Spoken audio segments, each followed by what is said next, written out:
Hi everyone, welcome back to another video, and today in this video we'll discuss about loop of Henle. Okay, so loop of Henle एक U shape structure जैसा दिखता है आपको. सो loop of Henley में आप मुझे बताओ, loop of Henley में जनरली आपका लूप ऑफ हेनले कहाँ पर प्रेजेंट होता है, आपका कॉर्टेक्स पार्ट में या आपका मेडुला पार्ट में. सो आपने अगर प्रीवियस लेक्चर देखा होगा तो हमने वहां पर डिटेल से ये मेंशन किया था कि आपका loop of Henley inner medulla के तरफ डीप डाइव करता है. ठीक है, तो इसका मतलब लूप ऑफ हेनले का अधिकांश जो हिस्सा है या कॉम्प्लीटली वो लगभग आपका मेडुला वाला रीजन में होता है. आउटर वाला होता है कॉर्टेक्स, इनर वाला होता है आपका मेडुला. ठीक है ना. एंड जैसे जैसे हम कॉर्टेक्स वाले रीजन से मूव करेंगे इनर मेडुला की ओर, तो हमारा क्या होगा, यहाँ पर कॉर्टेक्स वाले रीजन में क्या होगा, 300 मिली ऑस्मोल पर लीटर रहेगा. लेकिन जैसे जैसे नीचे जाएंगे को क्या होगा, 400 रहेगा, 600 रहेगा, 800 रहेगा, 1000 रहेगा, एंड पूरा नीचे जाएंगे तो 1200 मिली ऑस्मोल पर लीटर हो जाएगा. ठीक है ना. नाउ यहाँ पर क्या होता है, काउंटर करेंट मैकेनिज्म तो मैं आगे चल करके पढ़ाऊंगा, लेकिन यहाँ पर जितना भी आपको कंसेप्ट बताऊंगा वो काउंटर करेंट मैकेनिज्म में थोड़ा थोड़ा आपको वहाँ पर मदद करेगा. तो पहले इस वाले लेक्चर को अच्छे से देखो. ठीक है. अच्छा, हमने क्या बताया था कि नेफ्रॉन का स्ट्रक्चर आपको डिटेल में पता है, तो मैं डिटेल में वहाँ पर नहीं जा रहा हूँ. तो यहाँ पर क्या होता है, आपका फिल्ट्रेट का मूवमेंट होता है. यहाँ पर मैं एफ ही से डिनोट कर रहा हूँ. ओके, फिल्ट्रेट का मूवमेंट हो रहा है. एंड ये आपका क्या हो गया, ये आपका descending limb of loop of Henle. And ये क्या हो गया, आपका ascending limb of loop of Henle. And ये उसका थिन पार्ट है एंड ये उसका थिक पार्ट है. इतनी बात क्लियर है. नाउ फिल्ट्रेट का जब मूवमेंट होगा वो क्या होगा, नीचे की ओर होगा, तो ये नीचे की ओर आएगा एंड इसी तरह से ये इसी दिशा में आगे बढ़ेगा. इतनी बात क्लियर है. एंड ये क्या है, ये आपका DCT डिस्टल कन्वोल्यूटेड ट्यूबुल. हमारा कंसेप्ट एक होता है आपका जो descending limb of loop of Henle जो होता है. ठीक है, मैंने यहाँ पर लिखा है भी.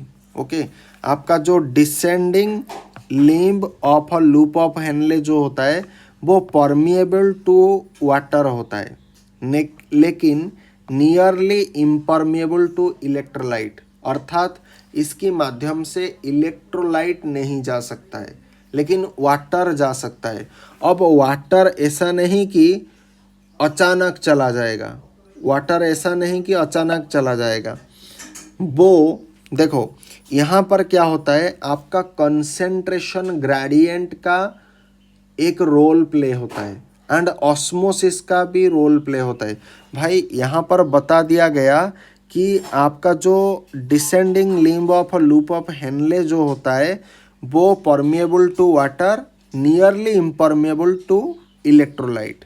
इसका मतलब इलेक्ट्रोलाइट का रीअब्जॉर्प्शन नहीं होगा एंड वाटर का रीअब्जॉर्प्शन होगा. भाई मुझे बताओ वाटर का रीअब्जॉर्प्शन क्यों होगा, वो कह देगा इसलिए हो जाएगा, नहीं. सिर्फ इतना बताया गया कि descending limb of a loop of Henle जो होता है वो परमिएबल टू वाटर है. भाई परमिएबल होना एक अलग बात है, लेकिन इसका मतलब रीअब्जॉर्प्शन ऐसे ही हो जाएगा, ऐसे नहीं होगा. तो यहाँ पर आपका सॉल्यूट सॉल्वेंट का कंसेंट्रेशन इम्पोर्टेंट रोल प्ले करता है. यहाँ पर आपका osmosis process important role play करता है. तो आपको पहले पता होना चाहिए. देखो पहले एक चीज़ बता देता हूँ, ये हो गया हमारा एक नेफ्रॉन का part, basically loop of Henley. तो लूप ऑफ हेनले के अराउंड ये जो भी एरिया है ना, ये जो भी एरिया, ये बाहर में जो एरिया, इधर जो एरिया, तो इसको बोला जाता है इंटरस्टिशियल फ्लूइड. इसको क्या बोला जाता है, इंटरस्टिशियल स्पेस. एंड इसी इंटरस्टिशियल स्पेस में आपका इंटरस्टिशियल फ्लूइड रहता है. तो एक चीज़ आप जान करके रखो, यहाँ पर जो फिल्ट्रेट आ रहा है तो फिल्ट्रेट में आपका क्या पाया जाता है? अगर मैं बात करूं फिल्ट्रेट में आपको क्या दिखने के लिए मिलेगा? आपका सॉल्यूट भी मिलेगा प्लस आपका सॉल्वेंट भी मिलेगा, ठीक है, सॉल्यूट भी मिलेगा सॉल्वेंट भी मिलेगा। लेकिन देखो यहाँ पर क्या है, यहाँ पर सॉल्वेंट का कंसेंट्रेशन ज़्यादा है। कहाँ पर? मैं लिख भी रहा हूँ, इन आपका डिसेंडिंग लूप ऑफ हेनले में आपका जनरली क्या होता है, सॉल्वेंट का कंसेंट्रेशन ज़्यादा रहता है आज कंपैरिजन टू सॉल्यूट। इतनी बात क्लियर है? एंड अगर मैं इसी के इस वाले एरिया की और बात करूंगा तो यहाँ पर आपका इंटरस्टिशियल फ्लूइड पाया जाता है। तो देखो ये जो इंटरस्टिशियल फ्लूइड में यहाँ पर लिख रहा हूँ, ठीक है, यहाँ पर लिख रहा हूँ इंटरस्टिशियल फ्लूइड में क्या होता है, आपका सॉल्वेंट कंसेंट्रेशन कम रहता है। क्या होता है? सॉल्वेंट का जो कंसेंट्रेशन वो कम रहता है आज कंपैरिजन टू सॉल्यूट। तो हम अभी क्या लिख सकते हैं, मैं एक टैबुलेशन करके इस चीज़ को आपको अच्छे से दिखा दूंगा। अच्छा, आप पहले ये जान लीजिए, पहले हम लोकेशन लिखेंगे, ठीक है, लोकेशन लिखेंगे। उसके बाद हमें क्या क्या चाहिए, उसके बाद हमें चाहिए आपका डिसेंडिंग लिम असेंडिंग लिम, ये दोनों जगह। तो डिसेंडिंग और एक हो गया आपका असेंडिंग, ठीक है। या फिर इसको अगर मैं थोड़ा इस तरह से बदल करके रखूं तो यहाँ पर आप सॉल्यूट लिखो एंड यहाँ पर आप सॉल्वेंट लिखो तो ज़्यादा अच्छा होगा। एंड यहाँ पर आपका लूप ऑफ हेनले में डिसेंडिंग पार्ट लिखो, यहाँ पर लूप ऑफ हेनले में असेंडिंग पार्ट लिखो। यहाँ पर आप लिखो क्या है, interstitial fluid, interstitial fluid. Interstitial fluid एक कॉर्टेक्स वाले रीजन में होता है एंड इंटरस्टिशियल फ्लूइड आपका मेडुला वाला रीजन में भी होता है, ठीक है।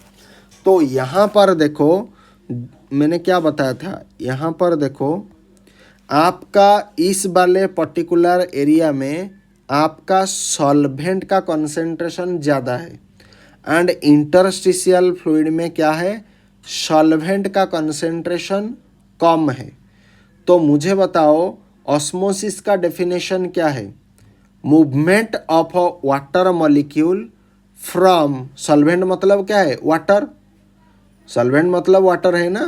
तो यहाँ पर वाटर कैसे आया, ब्लड का पार्ट क्या है आपका प्लाज्मा, प्लाज्मा में कितने परसेंट वाटर है, 90 to 90% वाटर। तो वही वाटर तो इससे आ रहा है ना आपका प्रोक्सिमल कन्वोल्यूटेड ट्यूबुल दे करके, ठीक है। तो यहाँ पर क्या हो रहा है, जब यहाँ पर लो सॉल्वेंट कंसेंट्रेशन होता है तो हमने किस बात की ओर इशारा किया, ऑस्मोसिस का डेफिनेशन क्या है। तो ऑस्मोसिस का डेफिनेशन होता है आपका movement of a water molecule from an area of a high solvent concentration to an area of a low solvent concentration. तो मुझे बताओ इस बात को क्या मैं ऐसे लिख सकता हूँ, मान लीजिए ऑस्मोसिस के बारे में हमने क्या कहा, ऑस्मोसिस के बारे में मैंने कहा कि मूवमेंट होगा, मूवमेंट होगा। और मूवमेंट किसका होगा, वाटर मॉलिक्यूल का मूवमेंट होगा। कौन से वाले रीजन से, आपका हाई सॉल्वेंट कंसेंट्रेशन से लो सॉल्वेंट कंसेंट्रेशन की ओर, लो सॉल्वेंट कंसेंट्रेशन की ओर। अच्छा, हाई सॉल्वेंट कंसेंट्रेशन को मैं क्या लिख सकता हूँ, जहाँ पर हाई सॉल्वेंट कंसेंट्रेशन होगा वहाँ पर क्या होगा, आपका लो सॉल्यूट कंसेंट्रेशन होगा, लो सॉल्यूट कंसेंट्रेशन रहेगा। एंड जहाँ पर आपका लो सॉल्वेंट कंसेंट्रेशन रहेगा वहाँ पर क्या होगा आपका हाई लो सॉल्वेंट, तो इसका मतलब हाई सॉल्यूट कंसंट्रेशन रहेगा। यही बात क्लियर है। तो ऑस्मोसिस का डेफिनेशन क्या हो गया, movement of a water molecule from an area of high solvent concentration to an area of low solvent concentration across a semi permeable membrane. ठीक है, across a semi permeable membrane. And what is semi permeable membrane? Semi permeable membrane का काम इतना है कि certain substance का पास होना, जैसे कि हमने यहाँ पर दिखा है सर्टेन सब्सटेंस, जैसे कि हमने descending limb of loop of Henle के बारे में पढ़ा है कि यहाँ पर वाटर का पास हो जाएगा लेकिन इलेक्ट्रोलाइट का पास नहीं होगा। Nearly impermeable to electrolyte, nearly impermeable मतलब लगभग ये क्या होगा, इम्परमिएबल रहेगा, मतलब इसके माध्यम से इलेक्ट्रोलाइट नहीं जा पाएगा इंटरस्टिशियल फ्लूइड में।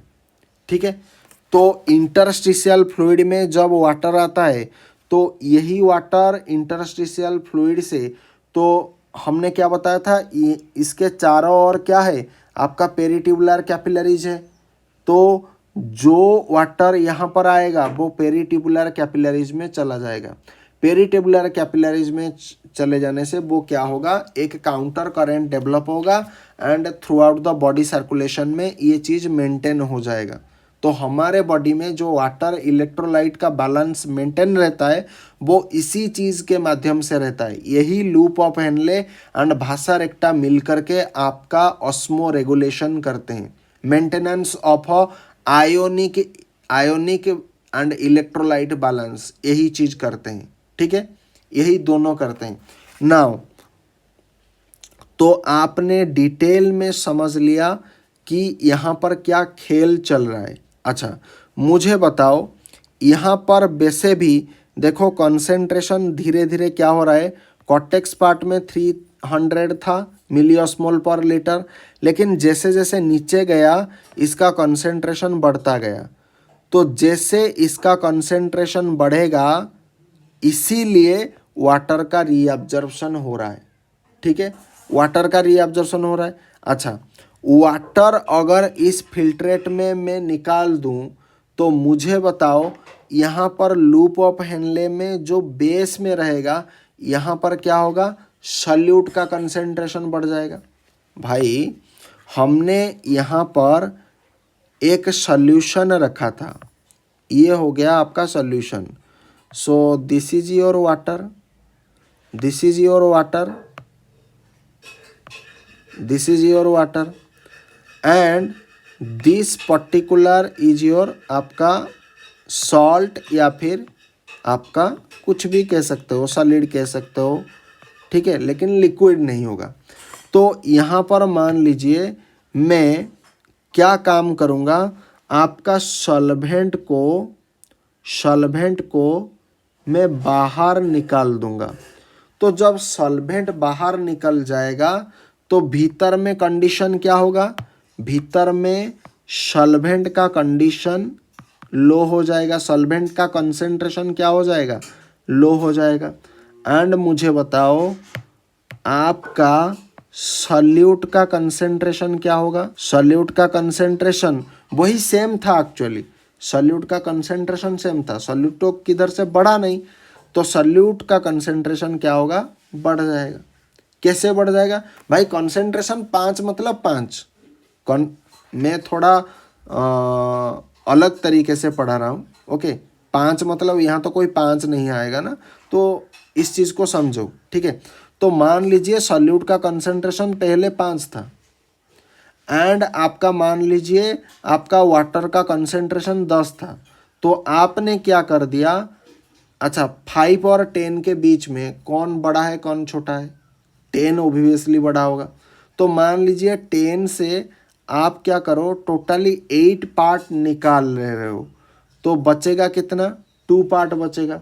जब 2 पार्ट बचेगा तब जाकर के मैं अगर कंपैरिजन करूं कि सॉल्वेंट एंड सॉल्यूट के बीच में कौन अभी बड़ा है कौन छोटा है, तो आप ऑब्वियसली कहोगे कि 5 बढ़ा है, तो इसीलिए मैंने क्या कहा, सॉल्यूट का कंसेंट्रेशन बढ़ जाएगा एंड सॉल्यूट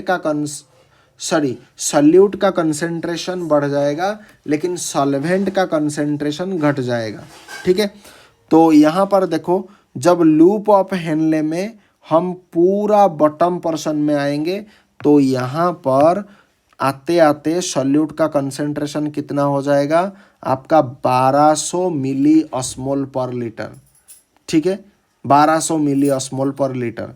लेकिन जैसे जैसे ये फिल्ट्रेट ऊपर जाएगा, जैसे जैसे ये फिल्ट्रेट ऊपर की ओर जाएगा तो वहाँ पर क्या होगा, अच्छा इस फिल्ट्रेट में आपका सोडियम क्लोराइड प्रेजेंट है एंड ये जो होता है आपका, ये जो पार्ट होता है इसको क्या बोला जाता है, ascending limb of a loop of Henley बोला जाता है। ठीक है, तो यहाँ पर क्या होता है, ascending limb of loop of Henley में यहाँ से क्या होगा, आपका सोडियम क्लोराइड का रीअब्जॉर्प्शन होगा। ठीक है, तो यहाँ पर सोडियम क्लोराइड का रीअब्जॉर्प्शन होगा। नाउ सोडियम क्लोराइड का रीअब्जॉर्प्शन होगा, NaCl का रीअब्जॉर्प्शन होगा। लेकिन ये असेंडिंग लिम्ब का कौन सा वाला एरिया, ये होता है आपका थिक वाला एरिया, तो यहाँ पर एक्टिव रीअब्जॉर्प्शन होगा एंड ये थिन वाला पार्ट में आपका पैसिव रीअब्जॉर्प्शन होगा। ठीक है, तो NaCl का यहाँ पर पैसिव रीअब्जॉर्प्शन होगा लेकिन यही NaCl का आपका क्या होगा, एक्टिव रीअब्जॉर्प्शन होगा।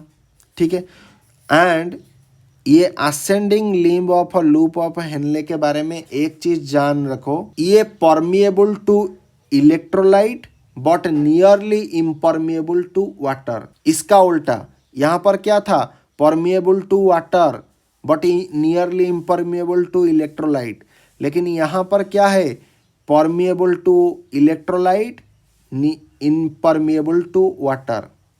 इसका जस्ट उल्टा यहाँ पर होगा। अच्छा मुझे बताओ, क्या मैंने एक स्ट्रक्चर यहाँ पर आपको ड्रॉ करके दिखाया था, मान लीजिए ये हो गया आपका loop of Henley, this one is your loop of Henle and this is the thick part of the वगैरह वगैरह।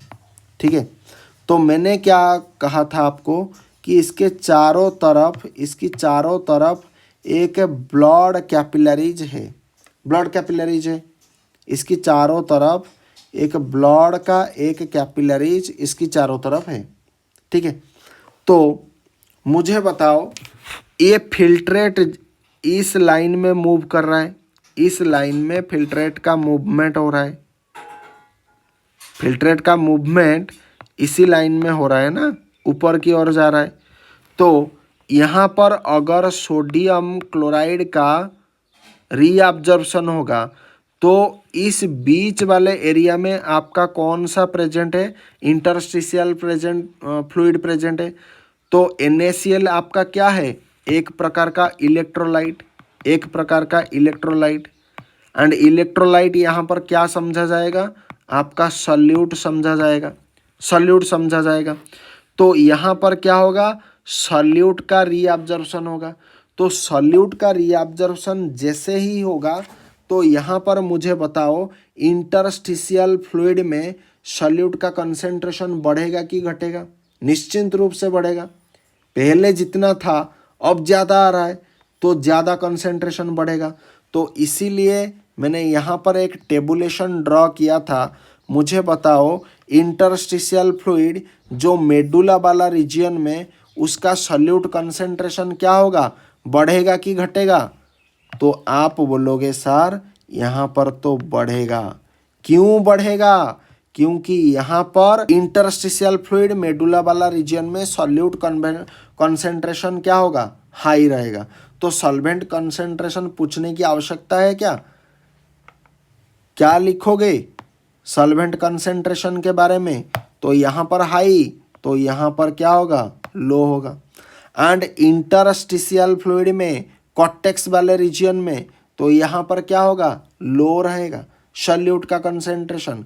क्यों लो रहेगा, हमने डिटेल में दिया था, यहाँ पर 300 आपका प्रेजेंट है, तो यहाँ पर ओब्वियसली क्या होगा, आपका इंटरस्टिशियल फ्लूइड बेसिकली कॉर्टेक्स वाले एरिया में यहाँ पर क्या होगा, लो होगा, तो यहाँ पर क्या होगा, हाई होगा। लूप ऑफ हेनले में आपका सॉल्यूट का कंसेंट्रेशन क्या था, हमेशा के लिए लो था। सॉल्वेंट का कंसेंट्रेशन क्या था, आपका हाई था, इसीलिए तो वाटर का रीअब्जॉर्प्शन हो रहा था। अब मुझे बताओ लूप ऑफ हेनले में असेंडिंग पार्ट में, असेंडिंग वाला पार्ट में सॉल्यूट का कंसेंट्रेशन क्या होगा। भाई पानी अगर इतना निकाल लोगे, पानी अगर इतना आप रीअब्जॉर्प्शन करोगे तो सॉल्यूट का कंसेंट्रेशन मैंने बताया था इस वाले रीजन में क्या होगा, बढ़ जाएगा। तो जैसे ही बढ़ जाएगा तो यहाँ पर आप बढ़ जाएगा लिखो ना, हाई होगा, सॉल्यूट का कंसेंट्रेशन हाई होगा। एंड सॉल्यूट का कंसेंट्रेशन हाई होगा तो इसका मतलब क्या है, सॉल्वेंट का कंसेंट्रेशन लो हो जाएगा। इतनी बात क्लियर है ना। जैसे ही ये NaCl इसी इंटरस्टिशियल फ्लूइड में आएगा तो ये क्या होगा, पेरिट्यूबुलर कैपिलरीज में चला जाएगा, भासा रेक्टा में चला जाएगा। तो भासा रेक्टा में चले जाने से क्या होगा, तो यही NaCl किस रास्ते में आएगा, इसी रास्ते में आएगा। आपका फिल्ट्रेट ऊपर जा रहा है और ये क्या हो रहा है, नीचे आ रहा है, तो सॉल्यूट का कंसेंट्रेशन क्या होगा, सॉल्यूट जितने भी सॉल्यूट आता है, ब्लड आता है, वो इसी रास्ते में ऊपर की ओर जाएगा। ठीक है, तो ये इस तरह से जा रहा है एंड ये इस तरह से जा रहा है, तो एक अपोजिट डायरेक्शन में जा रहा है। एंड इसी अपोजिट डायरेक्शन में जाने से क्या होगा, आपका ऑस्मोटिक प्रेशर बैलेंस रहता है, आपका ऑस्मोलरिटी बैलेंस रहता है। ठीक है, ये सारा कॉन्सेप्ट आपका जो वाटर इलेक्ट्रोलाइट जो बैलेंस कहते हो ना, वो इसी कारण से होता है। ठीक है, बैलेंस तो हुआ ना। तो यहाँ पर देखो सॉल्वेंट का कंसेंट्रेशन जो ज़्यादा था एंड यहाँ पर क्या है, सॉल्वेंट का कंसेंट्रेशन आपका लो था, तभी तो ऑस्मोसिस हुआ ना। यहाँ पर देखो डिटेल में बता रहा हूँ, यहाँ पर हम लिख लेते हैं सॉल्वेंट का कंसेंट्रेशन क्या था, हाई था, एंड इस वाले एरिया में आपका सॉल्वेंट का कंसेंट्रेशन क्या था, लो था। अब यही पेरिट्यूबुलर कैपिलरीज आपका vasa recta and loop of Henle के कारण ये क्या होता है, ऑस्मोटिक प्रेशर का, ऑस्मोटिक ग्रेडियंट का जो डिफरेंस आता है, high concentration to low concentration, so osmosis के माध्यम से ये क्या होगा, फुलफिल हो जाएगा, मतलब ये मेंटेन हो जाएगा। ठीक है, मेंटेन हो जाएगा। नाउ इतना चीज मैंने आपको बता दिया ना। अच्छा, जैसे जैसे क्या होगा, ये फिल्ट्रेट नीचे की ओर मूवमेंट करेगा तो यहाँ पर इसका ऑस्मोलरिटी कितना हो जाएगा, आपका 1200 मिली ऑस्मोल पर लीटर हो जाएगा। ठीक है, तो जैसे जैसे ये ऊपर की ओर जाएगा, जैसे जैसे ये फिल्ट्रेट ऊपर की ओर जाएगा, तो मुझे बताओ, अच्छा इस जगह में जब आपका फिल्ट्रेट पहुंचता है तो यहाँ पर इसका सॉल्यूशन कैसा होता है, हाइपरटोनिक होता है। टोनिक का मतलब क्या होता है, कंसेंट्रेशन। टोनिक का मतलब है कंसेंट्रेशन एंड हाइपर का मतलब है हाई कंसेंट्रेशन। तो देखो ना, यहाँ पर हाई कंसेंट्रेशन है, किसका हाई कंसेंट्रेशन, हाई कंसेंट्रेशन मतलब आपका सॉल्यूट का हाई कंसेंट्रेशन। इतनी बात क्लियर है। तो यहाँ पर पूछा जाएगा किसका भाई कंसेंट्रेशन आप लिख रहे हो, तो सॉल्यूट का बताना, सॉल्यूट का कंसेंट्रेशन हाई है, क्योंकि यहाँ पर तो आपका वाटर का रीअब्जॉर्प्शन हो रहा है ना, वाटर का रीअब्जॉर्प्शन हो रहा है तो सॉल्वेंट चला जा रहा है, तो सॉल्वेंट का कंसेंट्रेशन इधर हाई रहेगा कि नहीं रहेगा, क्या हाई रहेगा, सॉल्यूट का कंसेंट्रेशन हाई रहेगा। Confirm now. तो जैसे जैसे मुझे बताओ फिल्ट्रेशन ऊपर की ओर जाएगा तो वैसे वैसे क्या होगा, इसकी कंसेंट्रेशन, इसकी ऑस्मोलरिटी क्या होगा, डिक्रीज हो जाएगा, डिक्रीज हो जाएगा। तो ये क्या हो जाएगा, 1200 से आपका 800 हो जाएगा, फिर 600 हो जाएगा, फिर 400 हो जाएगा, फिर आपका आगे चल करके यहाँ पर 200 मिली ऑस्मोल पर लीटर हो जाएगा डिस्टल कन्वोल्यूटेड ट्यूबुल वाला एरिया में। ठीक है, तो मुझे बताओ यहाँ पर जैसे ही कंसेंट्रेशन डिक्रीज होगा तो इस वाले सॉल्यूशन को मैं अब क्या कहूँगा, इस वाले सॉल्यूशन को मैं क्या कहूँगा, आपका हाइपोटोनिक कहूँगा। हाइपोटोनिक। भाई मुझे बताओ टोनिक का मतलब क्या है, कंसेंट्रेशन। हाइपो का मतलब क्या है, लो कंसेंट्रेशन। सो अभी तो आपको दिख रहा है ना भाई, 800 हो गया, 600 हो गया, 400 हो गया, देन आपका 200 हो गया। तो ये क्या है, कंसेंट्रेशन का डिक्रीज होना, लो कंसेंट्रेशन डिक्रीज। ठीक है ना, इसके चलते क्या होगा, जब ये फिल्ट्रेट यहाँ पर आएगा, ठीक है, यहाँ पर आएगा। अच्छा, हम ये क्यों कर रहे हैं, हम ये जनरली क्यों करते हैं, हम ये इसलिए करते हैं, हम ये इसलिए करते हैं ताकि हम ये इसलिए करते हैं ताकि हम कंसेंट्रेटेड यूरिन को एक्सक्रीट आउट करते हैं। हमारा मेन एम जो होता है, मेन एम जो होता है वो क्या होता है, कंसेंट्रेटेड यूरिन को एक्सक्रीट आउट करना। कंसेंट्रेटेड यूरिन को जब हम एक्सक्रीट आउट करेंगे, अच्छा कंसेंट्रेटेड यूरिन बोले तो क्या है, आपका यूरिया, आपका क्रिएटिनिन, जितने भी आपका वेस्ट प्रोडक्ट जो होता है, ठीक है, वेस्ट प्रोडक्ट होता है वो क्या होगा, इससे डंप होगा। ठीक है, इसीलिए इसको बोला जाता है कॉन्सेंट्रेटेड यूरिन। अच्छा, हम वाटर को इतना क्यों लेते हैं, आगे चल करके मैं पढ़ाऊंगा। वाटर का रीअब्जॉर्प्शन बहुत ज़्यादा होता है, बहुत ज़्यादा होता है, एंड हर जगह में वाटर का रीअब्जॉर्प्शन होता है। प्रोक्सिमल कन्वोल्यूटेड ट्यूबुल में सबसे ज़्यादा होता है, डिस्टल कन्वोल्यूटेड ट्यूबुल में भी आपका वाटर का रीअब्जॉर्प्शन होता है, एंड कलेक्टिंग डक्ट में भी आपका वाटर का रीअब्जॉर्प्शन होता है।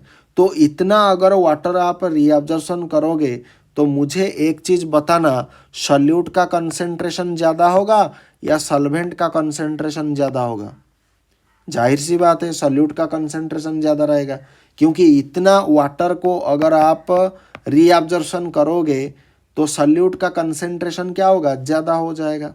रीअब्जॉर्प्शन मतलब क्या है, आप, अच्छा एक चीज़ बताओ, ये हो गया आपका loop of Henle and this is known as filtrate.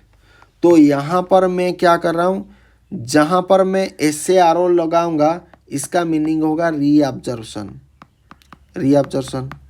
And ये रीअब्जॉर्प्शन होकर के कहाँ जा रहा है, आपका इंटरस्टिशियल स्पेस में जा रहा है, इंटरस्टिशियल स्पेस में जा रहा है। इंटरस्टिशियल स्पेस से ये कहाँ पर जा रहा है, आपका पेरीट्यूबुलर कैपिलरीज में जा रहा है, पेरीट्यूबुलर कैपिलरीज में जा रहा है। आई कुछ बात समझ में आ रहा है, पेरीट्यूबुलर कैपिलरीज में जा रहा है। तो यहाँ पर मैं क्या बता रहा था, अच्छा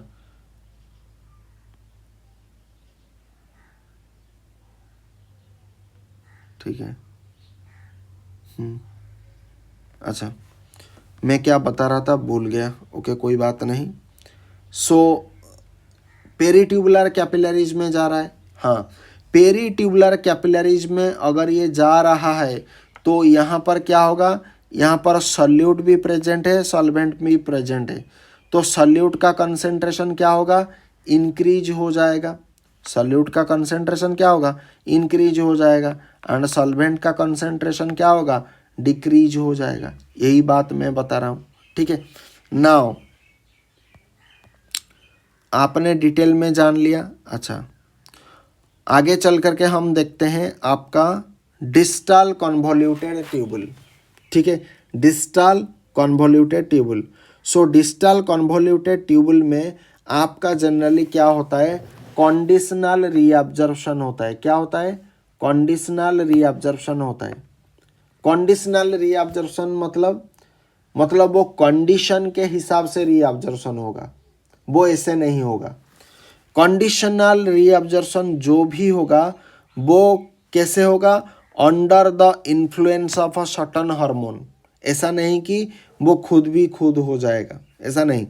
तो ये सर्टेन हार्मोन के चलते कंडीशनल रीअब्जॉर्प्शन होता है। एंड वो सर्टेन हार्मोन क्या होता है, आपका एंटी डायरेटिक हार्मोन जिसको बोला जाता है भासोप्रेसिन, ठीक है, भासोप्रेसिन। एंड आपका क्या होता है, अल्डोस्टेरॉन जिसको क्या बोला जाता है, आपका मिनरलोकॉर्टिकॉइड भी बोला जाता है, ठीक है। सो अल्डोस्टेरॉन क्या होता है, अल्डोस्टेरॉन जब आपका डिस्टल कन्वोल्यूटेड ट्यूबुल में एक्ट करता है, जब आपका डिस्टल कन्वोल्यूटेड ट्यूबुल में एक्ट करता है तो क्या होगा, H2O का रीअब्जॉर्प्शन होगा, ठीक है। एंड जब आपका अल्डोस्टेरॉन या मिनरलोकॉर्टिकॉइड जब आपका एक्ट करता है यही DCT वाले एरिया में, तो यहाँ पर क्या होता है, आपका मिनरल का रीअब्जॉर्प्शन होता है। किसका रीअब्जॉर्प्शन होता है, मिनरल का रीअब्जॉर्प्शन होता है। तो Na आपका एक मिनरल है, Na का रीअब्जॉर्प्शन होता है। एंड किसका होता है, आपका वाटर का भी रीअब्जॉर्प्शन होता है, ठीक है। नाउ अच्छा, तो वाटर का अगर रीअब्जॉर्प्शन होगा, यहाँ पर एक चीज़ आपने जाना होगा कि एक होता है डायबिटिक मेलाइटस एंड एक होता है आपका डायबिटिस इंसिपिडस।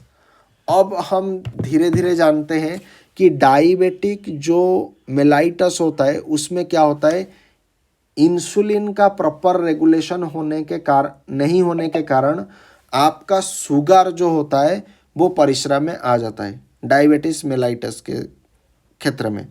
लेकिन आपका जो डायबिटिस इंसिपिडस होता है वहाँ पर क्या होता है, आपका ADH मतलब एंटी डाईयूरेटिक हार्मोन। ADH का फुल फॉर्म क्या होता है, एंटी डाईयूरेटिक हार्मोन। यहाँ पर मैं लिख रहा हूँ ADH का मतलब, ओके। ADH का मतलब क्या हो गया, एंटी डाईयूरेटिक हार्मोन, ठीक है। सो डाईयूरेटिक मतलब क्या होता है, डाईयूरेसिस करना, डाईयूरेसिस।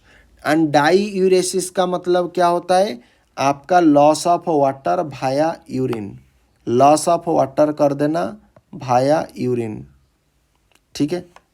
Loss of water via urine is known as diuresis. मतलब परिश्रम में बहुत ज़्यादा वाटर का एक्सक्रीट हो जाना, उसी को बोला जाता है डाईयूरेसिस, ठीक है। एंड जब ये ADH का डेफिशिएंसी होता है और इसका एब्सेंस होता है तब क्या होता है, ये distal convoluted tubule and collecting duct में एक्ट नहीं कर पाता है। तो आपको पता होना चाहिए ये जो ADH है, एंटी डायूरेटिक हार्मोन, ये क्या, ये आपका distal convoluted tubule and collecting duct, ये दो जगह पर ये काम करता है, ठीक है। सो जब इसका डेफिशिएंसी होता है तब क्या होता है, लॉस ऑफ वाटर होता है, लॉस ऑफ वाटर होता है भाया यूरिन होता है and leads to diabetes insipidus. अर्थात जब हम बहुत ज़्यादा यूरिन में वाटर को एक्सक्रीट कर देते हैं तब उस चीज़ को बोला जाता है डायबिटिस इंसिपिडस। तो इसीलिए हमें क्या दिया जाता है, एंटी डायरेटिक हार्मोन दिया जाता है, जैसे कि भासोप्रेसिन, ठीक है, भासोप्रेसिन, ठीक। Now everything correct now. So distal convoluted tubule इसी के साथ समाप्त हुआ।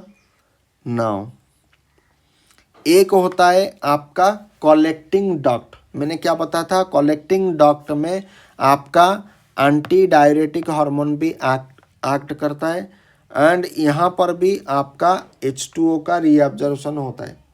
जब H2O का रीअब्जॉर्प्शन होगा तो यहाँ पर सॉल्यूट का कंसेंट्रेशन बढ़ेगा, तो सॉल्यूट का कंसेंट्रेशन जैसे ही बढ़ेगा तो यूरिन हमारा क्या हो जाएगा, कंसेंट्रेटेड हो जाएगा। नाउ एंड इसमें क्या होता है, large amount of water gets reabsorb, मतलब बहुत ज़्यादा पानी को हम खींच करके ले लेते हैं, लेकिन नॉट मैक्सिमम, मैक्सिमम नहीं लेते हैं, बट अधिक अमाउंट में लेते हैं। And small amount of urea भी हम यहाँ पर रीअब्जॉर्प्शन कर लेते हैं, हमारे बॉडी के लिए भी ज़रूरी है। तो स्मॉल अमाउंट ऑफ यूरिया हम क्या करते हैं, रीअब्जॉर्ब कर लेते हैं, ठीक है। Now with this collecting duct is finished. I hope this lecture clear all your doubt regarding. So thanks for watching.